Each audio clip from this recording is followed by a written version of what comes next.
And today I have the honor to introduce, I have a formal written one. Give me 1 second. YAdesa OSA. He was actually born in the Oromia region of Ambo. He's a Seattle-based Oromo graphic designer and an artist. If you guys could check him out actually on YouTube, he's an amazing reggae artist, which I was kind of sad that he didn't put it on his bio. YAdesa has been exhibiting his art regionally since 2006. In 2010, he actually earned international acclaimed when his designs was selected for African Union flag. Give it up for that. That's just an amazing, that's the normal part is doing that. His works include human rights, minority rights, African justice. He also has given a public topics including showcasing his work and exhibits, and then he's been doing tons of work in commission. So when you are outside, there's an amazing art that's displayed, not only by him, also by Biniam. He's from Minnesota. Very proud of that. Those arts are out there, so whenever you're looking at it, just don't look at it as a picture. For example, that very painting that's out there, when you look at it, when I usually look at it, is I say, if I close my eyes and think of if Oromia was not invaded, okay? That would be a face of Abagada I would see, and that would have been the norm I would have been born into, or my kids could have grew up in. So art doesn't just tell you what's going on right now, it also gives you an imagination what could happen. So I want you to guys, please help me welcome YAdesa.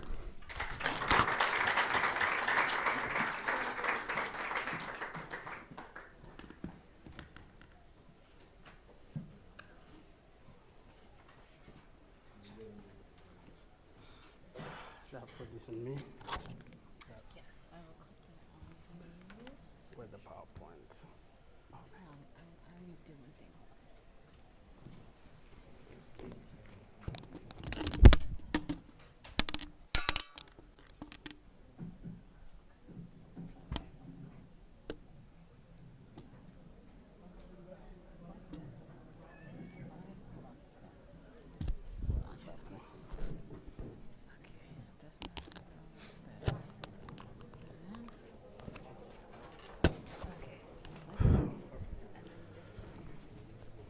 Thank you, Kulane. All right, thank you very much. Thank you for that wonderful introduction. I hope they didn't take time from the religious leaders because I'm flying tomorrow morning and I don't want to be on the wrong side of God, especially in this time.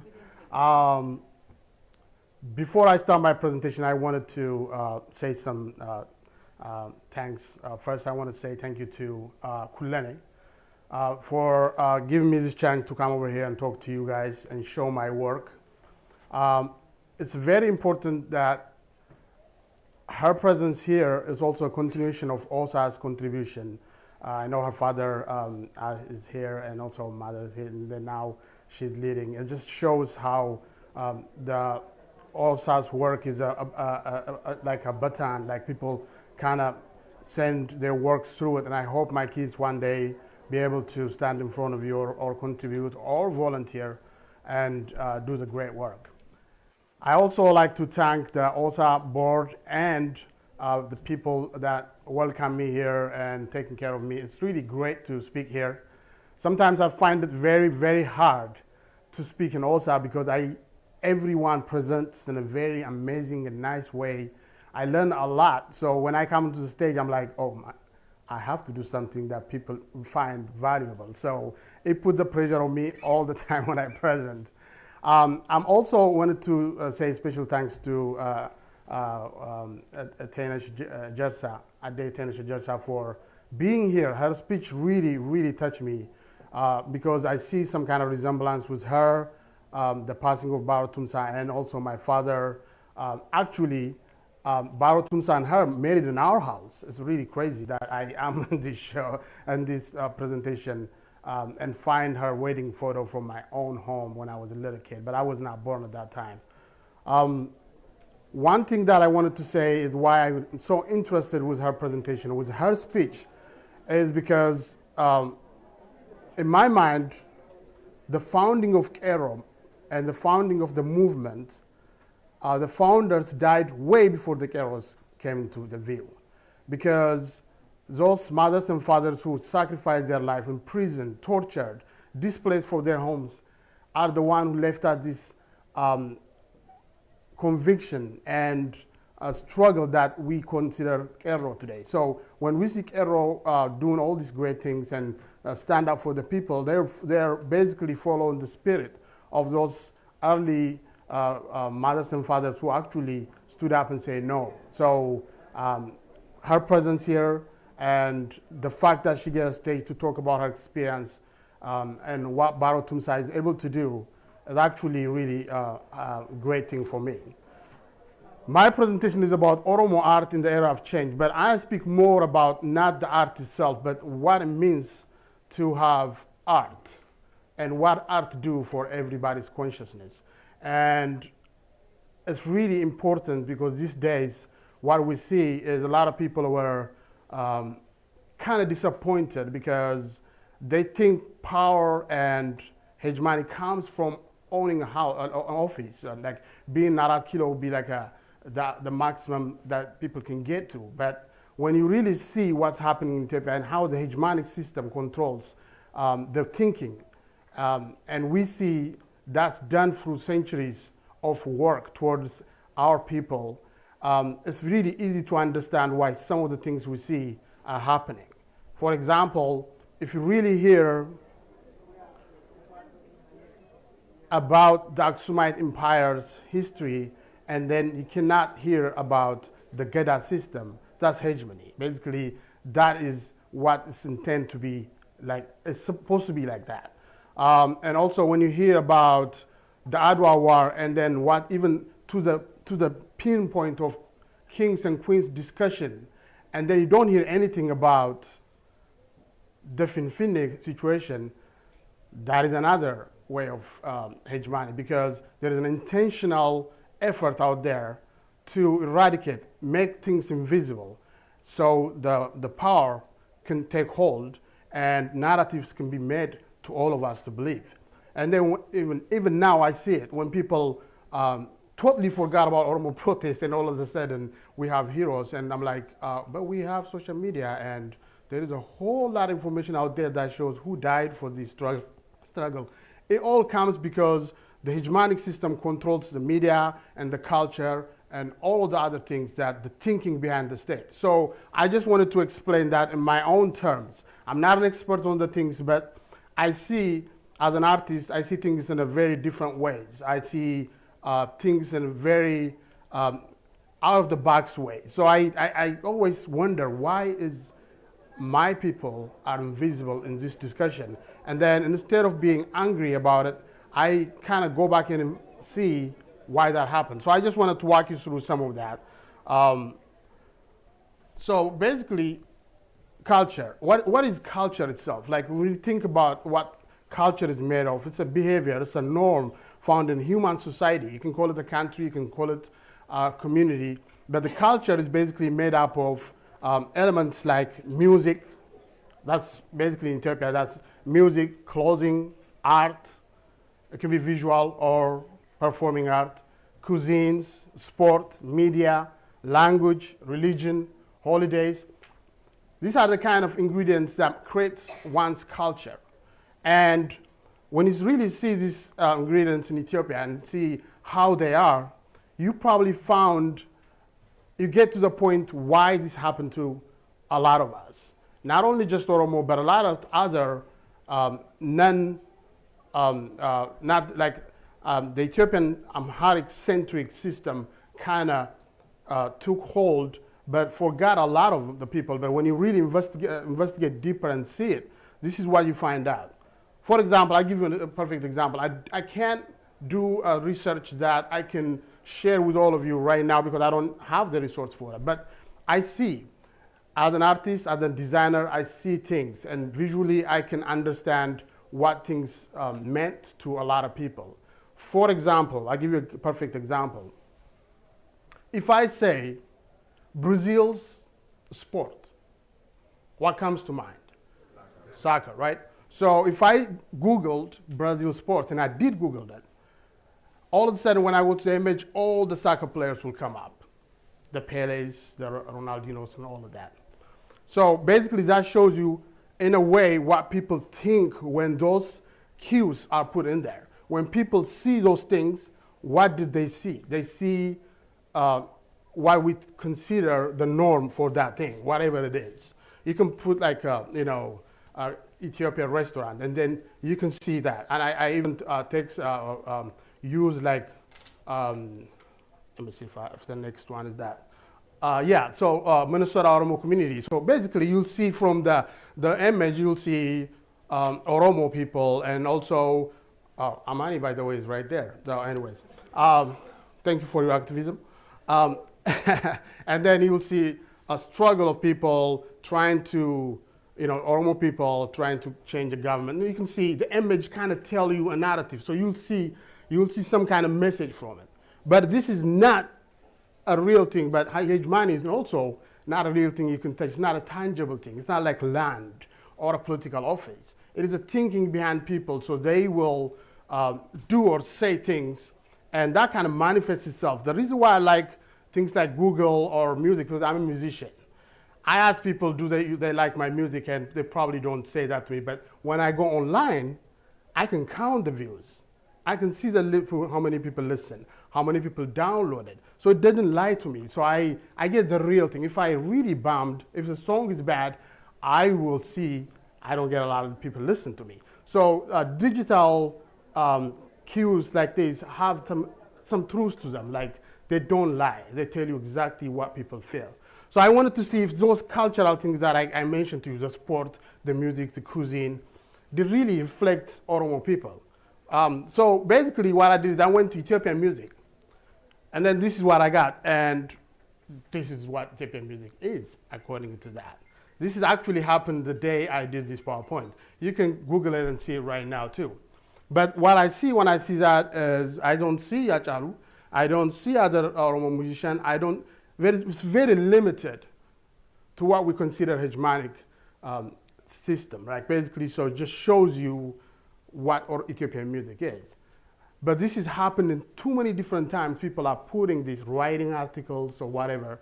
I just gathered them together and show you. And you can see there is a lot of invisibility to other people in this query.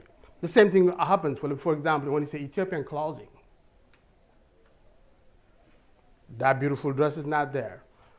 You cannot see a very, like Arfasi's beautiful dress, you probably don't see it in there.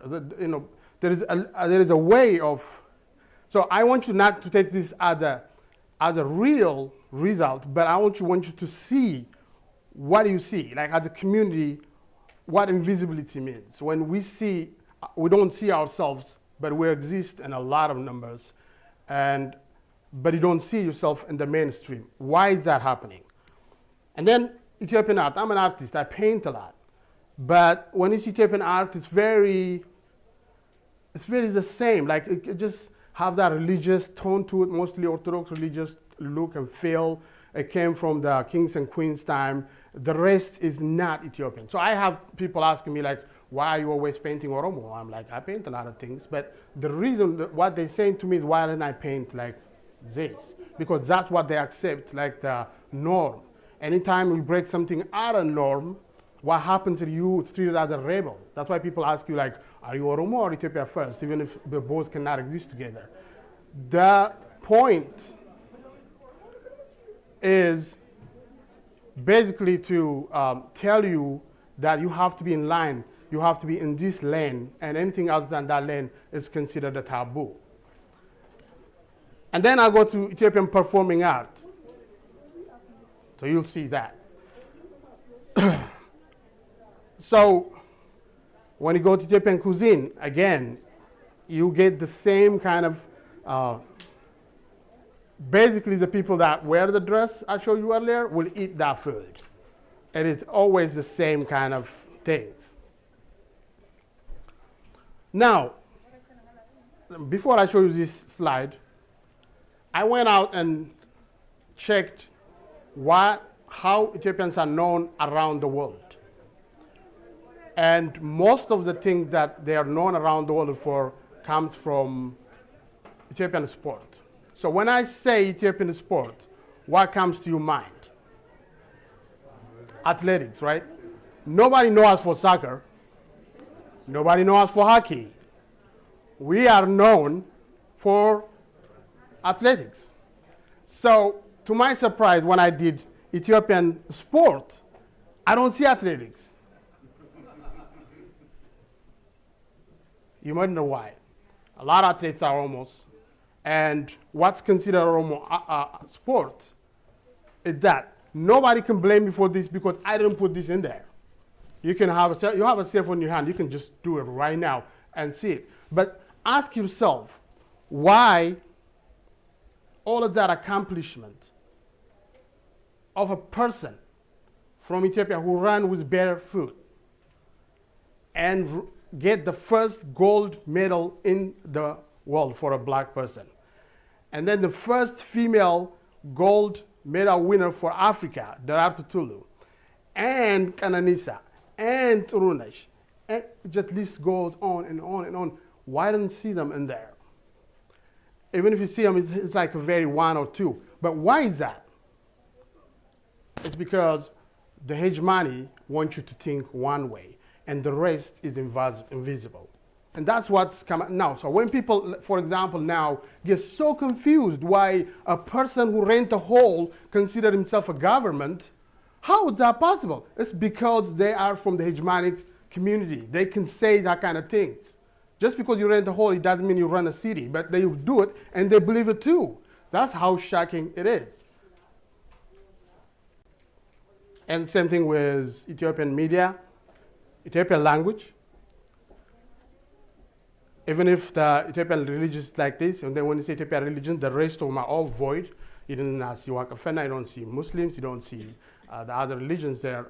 Also, I'm pretty much sure you guys run into people who always ask Ethiopia the Christian country, even if it's just completely avoiding the rest of the people who are 33 or 43%, 35% are Muslims and other religions. Why is that? Because it's the way people think. So when I say art, in our community I see art very limited in the way people describe art. If I say art, they either say, are you a painter or a musician? Mostly people think it's a musician. But art is a little bit vast in its presence itself. It can be an animation art, architecture, body art, calligraphy. Like, for example, body art. It is nikasat. Exactly. We have a lot of, my mother have all kind of nikasat on her body. That's the body art. Calligraphy, ceramics. For example, there are Oromo people who make chochos and other things that have all kind of designs. And I find a lot in Smithsonian too. They have a very unique design, and that's an art that people actually did. Collage art, computer art, conceptual art, design, drawing, folk art, installation, jewelry, land art, mosaics, painting, performance art, photography, poster, printmaking, public art, religious, sculpture, tapestry, video art. See how the art is a very vast thing, and we also think in only maybe just one or two, but we can do a lot with art. And all of these things together are how we can actually left a dent on the thing. For example, as an artist, I paint a lot, and I don't get people to pay a lot of attention to my work. It is continuously knocking on people's door just to show them the painting, or just to say, buy this art or just this poster. Because in our community, art is not as respected as it was. But its effect is huge in changing minds, in changing people's understanding. So I want people to think about those things. So what's cultural hegemony? That's exactly what I just described. Cultural hegemony refers to a domination of a rule maintained through ideological and cultural means. It's usually achieved through the social institutions, which allows those in power to strongly influence the values, norms, ideas, expectations, worldviews, behavior of the rest of society. The reason why I just want to show this definition, a lot of people think hegemony comes from people to people. There are no Amara people out there trying to be on top of Oromo people. And it's not like the people are not the problem. This is an institutionalized, it's actually, it is intentional, institutionalized. If you go back to the Zaman of Masafen's time, and then you see how the kings and queens are put in these paintings, so we can think that they are actually look like an angel. You know, one of the the Medici families, for example, they used to pay money and put themselves in there. And I see people use it in church sometimes. It just makes me a little bit sad because when you remember that painting of like the San George, and you know the San George is so white and beautiful, and the guy who's stabbing looked like my uncle. And I'm like, why is that in this church? Really, like the guy who's bald, he looks just like my uncle. And I'm like, we've been told that's the devil. And I can see it today. I was in Ethiopia 3 weeks ago and I saw that painting hang somewhere. And it's just sad because that is how society passes the norms to you, and then we just take it. But we have to have a cultural counter-hegemony. And my whole presentation is about the counter-hegemony, is how can we change this? Why do we feel invisible in our own land when we have 40% of the population, huge economy, but why do we keep on knocking the door where people are not listening to us? You see it in politics. You see it in life. You know, for example, right now I see a lot of appeasing going on in Ethiopia, but nothing changed because the more you appease people, the goalposts just keep on moving. Because when you're trying to appease a system that did not respect you to begin with, you will have no result. But the counter-hegemony says you need to take that yourself. So I will say it will start from us. Nobody can give us recognition unless we start recognizing ourselves. I think Professor Solomon talked about it earlier when he talks about the land grab and how some of the land grab happened when our own Oromo brothers and sisters were on top and held. And we cannot blame someone from Adwa when we know someone from Oromia sold the land to them. So it's very hard to say we can keep our own people, but we blame others without getting accountable for ourselves. So we need to start the accountability from here. And that's the same thing goes for hegemony too. We have to start investing in our own art. We need to start going to our own shows, create opportunities for our musicians, go to restaurants and encourage them to have the food. So we need to start investing on ourselves, and there is nothing, I will say, there is nothing wrong with that. So, because tolerance has its own limits. You cannot have a tolerance all the time, because the more you tolerate this kind of behaviors, the more invisible you get. And that's exactly what we're going through, is because we're not appetizers. Like, let's say, when you go to holidays, you're home watching holiday TV. You can go through all the TV channels and you will find basically your culture is not there. And then they will probably drop 1 or 2 songs and then you are there. We're not appetizers. We are to have our own culture to be respected and celebrated. It's the most important part, and there is nothing wrong with asking that. Because we also have the economy in our hand. I don't have the current numbers of what kind of buying power Oromia have, but most of you understand that. And before I even talk about that, I want you to go back and just think about Kaepernick, right?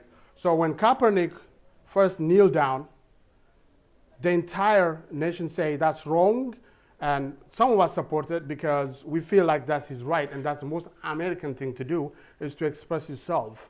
But the thinking was, you know, why is he doing that, right? But nobody addressed why he's doing it. Like, he's talking about people who are gunned down and police brutality and all those things that the serious questions are blurred or smoke screened by his kneeling down. So when they kick him out, even the president talked about it. You know, NFL leaders start calling them, you know, all kind of bad things I don't want to repeat here. But then what happened? We all stopped. I stopped. I used to watch Seahawks game with my kids every Sunday. That was my religious thing to do. But then I stopped. I stopped wearing the jerseys. I stopped watching TVs because I was really angry because I have a 9-year-old son and I can see him being in the same place with Trayvon Martin unless I start acting about it. So I stopped buying things that I used to buy before, gears. I don't watch the TV shows. So now, NFL owners start getting angry and they start saying, what are you going to do, basically? But then the revenues start dwindling down.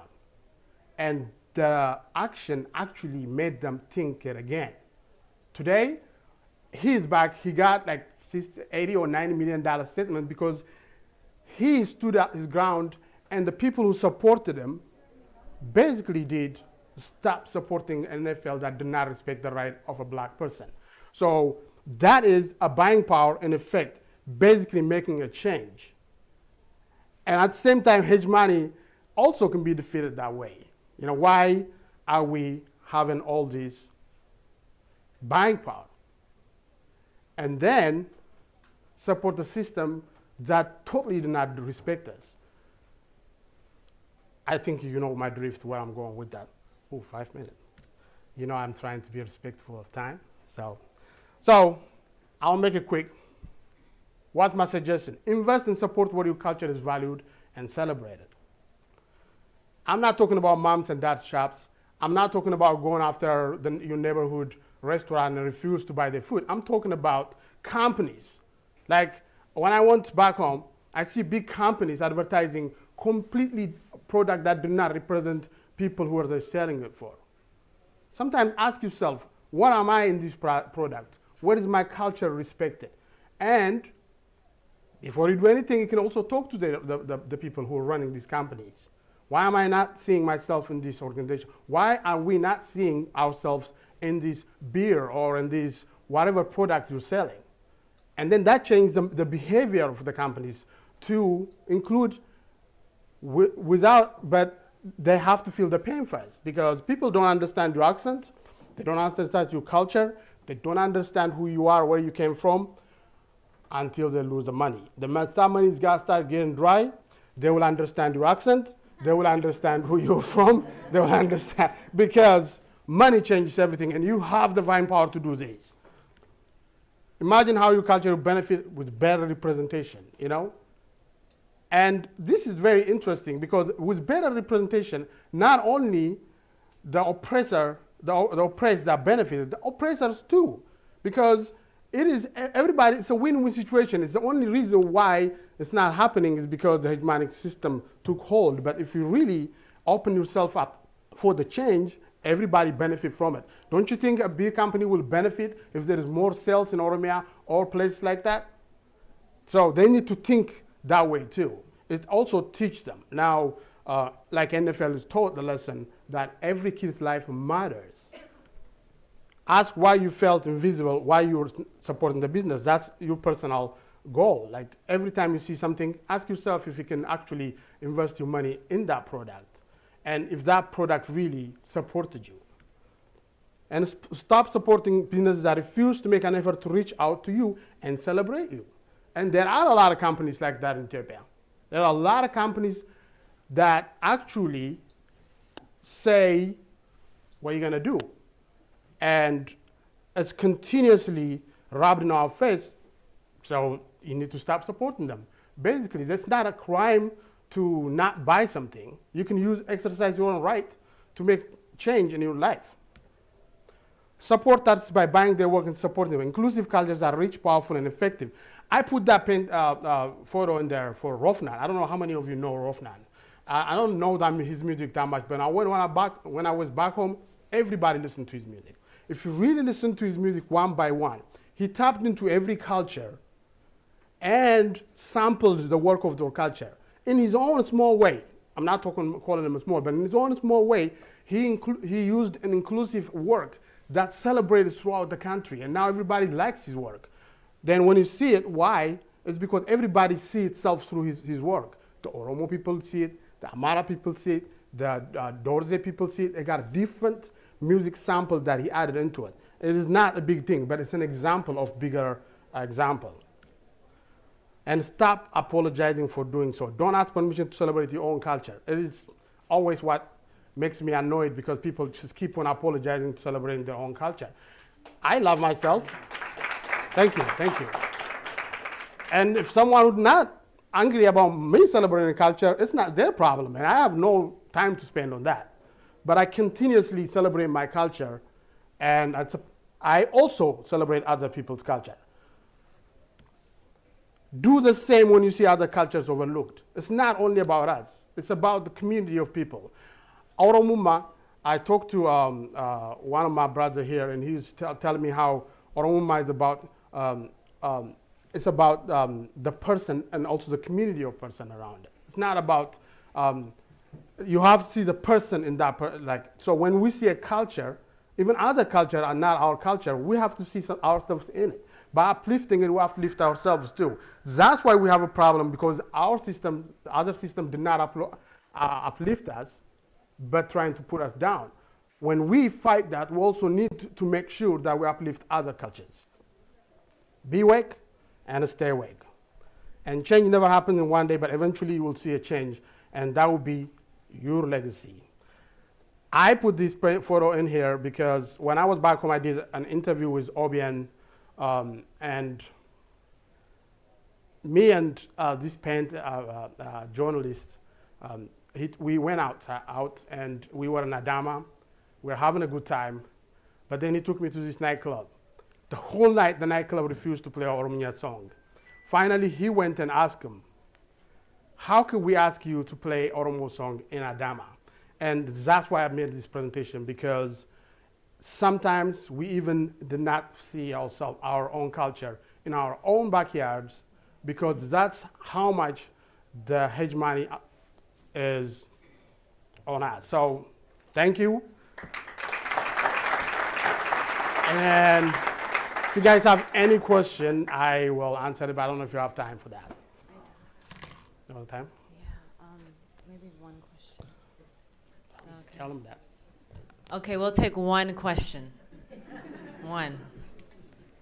It better be a good one. Anyone? Okay. It's really a tough question. Okay.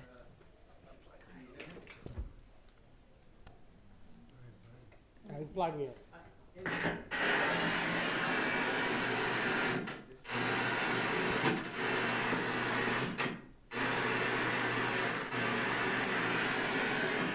Okay, let's just use this. Basi. I can hear him. You want me Basi? I can hear you.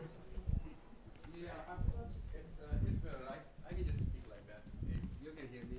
It's for the orange. I'm loud enough. Okay. Thank you very much. This is a wonderful presentation. I especially enjoyed the hegemony and the counter-hegemony things that you put out there. Let me just jump into my question. My question being,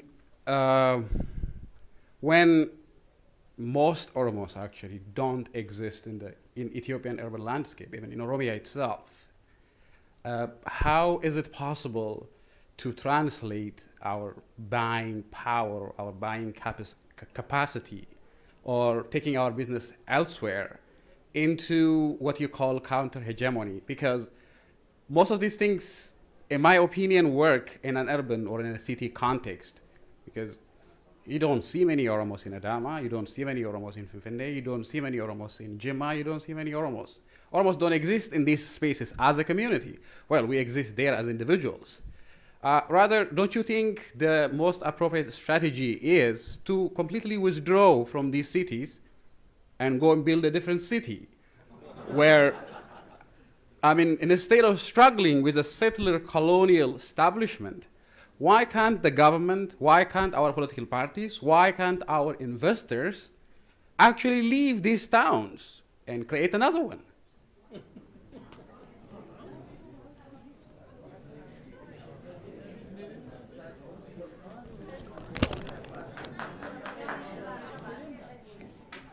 Okay, just one more.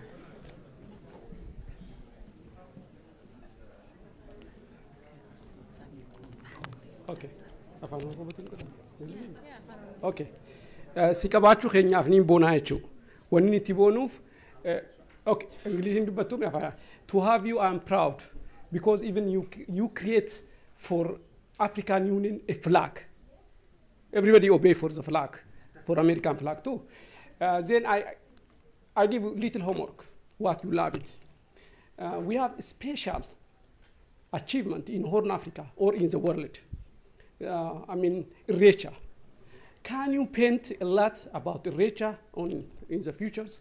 And because you are an influential person too, then you're gonna put for all celebrity. Thank you, I appreciate you.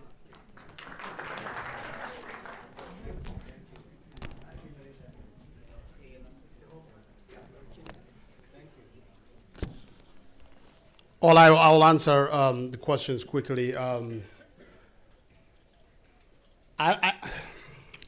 It's very hard to, it's easy and hard to answer your question. It's easy because sometimes when I feel like my kids have a lot of problem with me, I can just send them to the neighbor's house and I don't have to deal with them anymore. But I love them because those are my kids. The same reason why you're not moving from Jima, because you're angry about the system. You have to fight it, you have to stay. And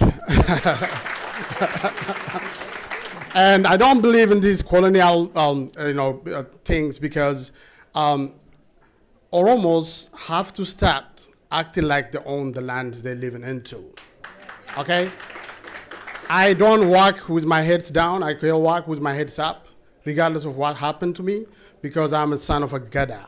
And that teaches me to respect people and to respect others, but also expect others to respect me back. And if they don't respect me back in my own homeland, then I have a problem with that.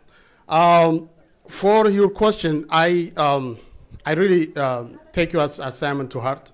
I painted 2 or 3 Arecha paintings. One of them are outside. Actually, I want you guys to buy these paintings and posters and support OSA. It's very important to show support to our artists, and we have paintings and posters out there, and we're trying to raise money for the OSA's Finfinne project that they're gonna go in July. But to say to your question, I also not only painted, I sing about the Recha massacre. And it won the best reggae in the United States. You guys can find it online. But I will continue to speak about that because it's very important to me, and I respect you, and I will take your request to my heart. And I thank you very much, and please support other artists.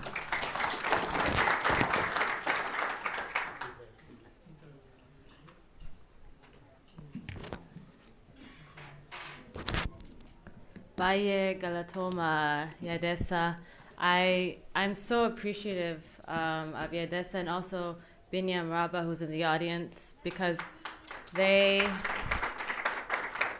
took their time and efforts to help us have a first art exhibit at OSA, which is right outside. I'm sure many people have seen it, but if you're curious about that, we decided that we also want to celebrate the work of Oromo artists. This is an academic institution, but we also understand the role and importance of art as a form of expression, whether it's celebrating our culture or as a form of political expression.